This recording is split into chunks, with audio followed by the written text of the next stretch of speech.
पत्थर चलाना लोकतांत्रिक व्यवस्था है, तो ऐसे लोकतंत्र को तो लठ पड़ेगा जो पत्थर चलाएगा। कश्मीर समझ लिया था क्या मीरापुर को? वो 13 साल का अरे मीरापुर को कश्मीर समझ लिया क्या आपने? 13 साल के बच्चे देखा, हमने एक 12 साल के बच्चे का वीडियो देखा जो करा मैंने पत्थर फेंके।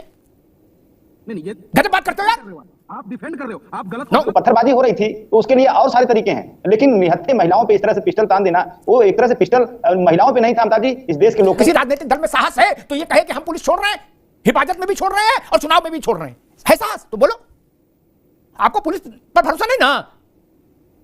कैसे बात है? बोले पुलिस की औकात आप पूछेंगे। पत्थर चलेगा तो कानून व्यवस्था की स्थिति को दुरुस्त रखना पुलिस की जिम्मेदारी है। ये जान लीजिए, चुनाव हो और चाहे कथा भागवत हो चाहे नमाज हो। जय श्री राम दोस्तों, एक वापस से नए डिबेट वीडियो में आप सभी का स्वागत करता हूं। मेरा नाम है गौरव और आप देख रहे हो मिस्टर गौरव शो।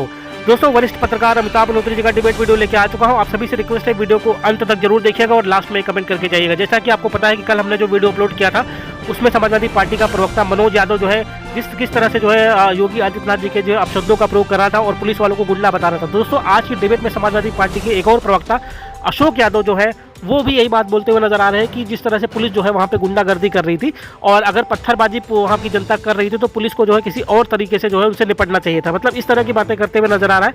और दोस्तों, आज की डिबेट में वरिष्ठ पत्रकार अमिताभ अग्निहोत्री जी ने बहुत अच्छे से तर्कों के आधार पर इसको जो है अशोक यादव को एक्सपोज कर दिया है।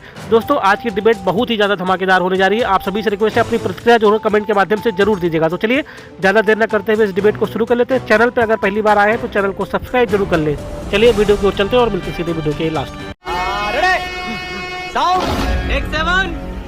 पूरा डायलॉग ये है उस गली का, तुम्हारे पास आदेश है, पत्थर मारने का आदेश है, ये डायलॉग है। ठीक, पत्थर क्यों मारे गए? ये लोकतांत्रिक व्यवस्था है पत्थर चलाना लोकतांत्रिक व्यवस्था है, तो ऐसे लोकतंत्र को तो लठ पड़ेगा जो पत्थर चलाएगा। कश्मीर समझ लिया था क्या मीरापुर को? वो 13 साल का अरे मीरापुर को कश्मीर समझ लिया क्या आपने? 13 साल के बच्चे देखा, हमने एक 12 साल के बच्चे का वीडियो देखा जो करा मैंने पत्थर फेंके। नहीं, ये गजब बात करते हो यार, आप डिफेंड कर रहे हो, आप गलत नहीं कह रहे। लोकतंत्र के उत्सव में पत्थरबाजी क्यों? क्या? अरे रुको भाई, इनकी आवाज बंद करिए। मीरापुर में, कुंदरकी में, शीशामऊ में क्या कश्मीर बनाना चाहेंगे कि पत्थर चलेगा? और दूसरी बात मैंने कल भी कहा जा रहा पुलिस लूडो खेलने के लिए लगाई जाती है,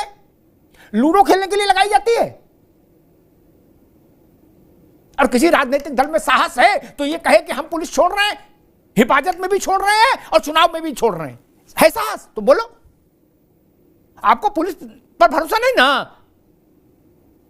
कैसे बात है? बोले पुलिस की औकात आप पूछेंगे। किस लिए पुलिस लगाई जाती है? ऐसा तो नहीं कि पुलिस वालों से कहा जाए तुम अंताक्षरी खेलना यहां बैठ के, नहीं ना।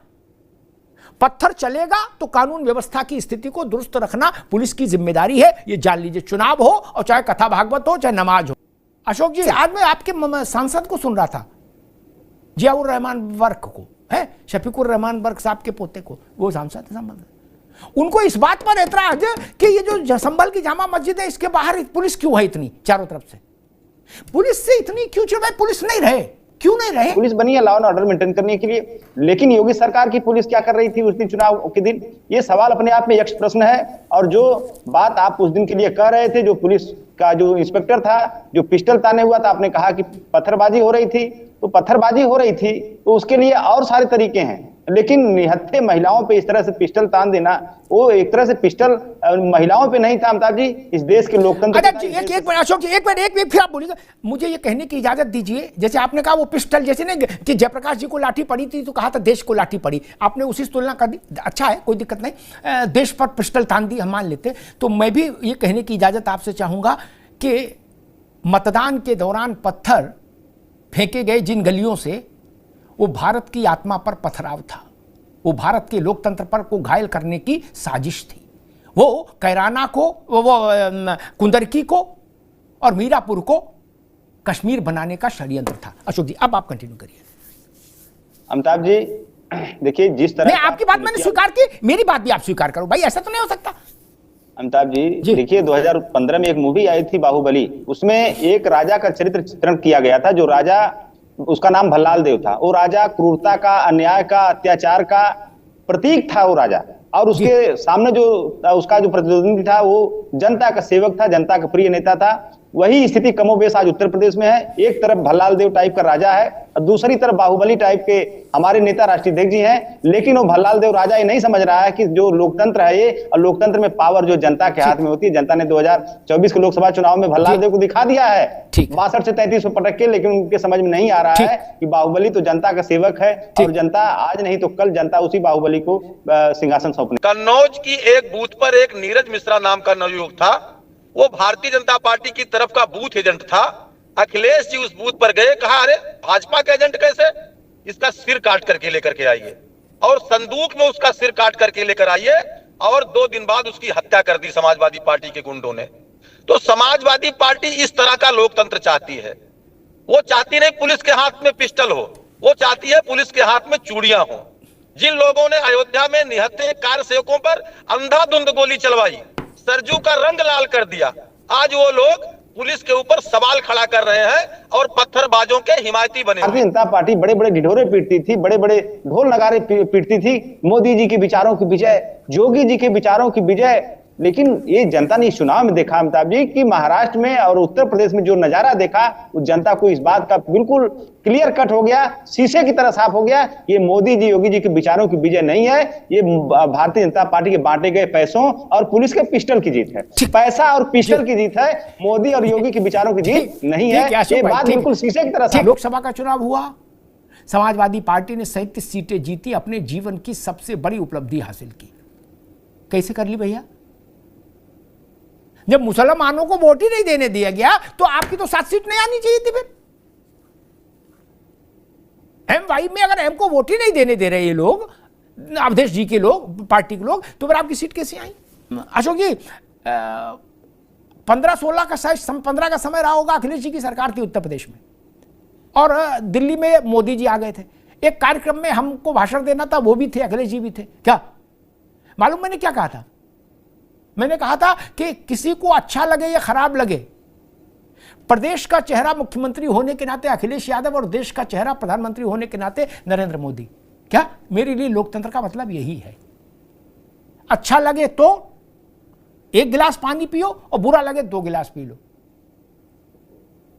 मेरे लिए यही है।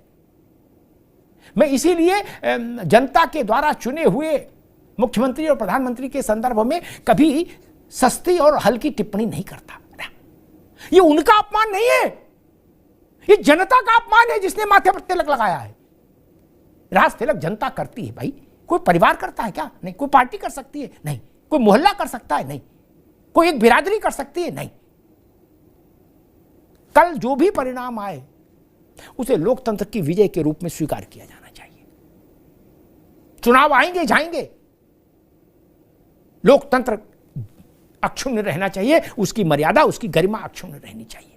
मैं सिर्फ इतना ही निवेदन करूंगा। फिर उस वक्त दिल बड़ा करिएगा, जो जीता हो उसको बधाई दीजिएगा और जो हारे वो अपनी कमियों पर गौर करें।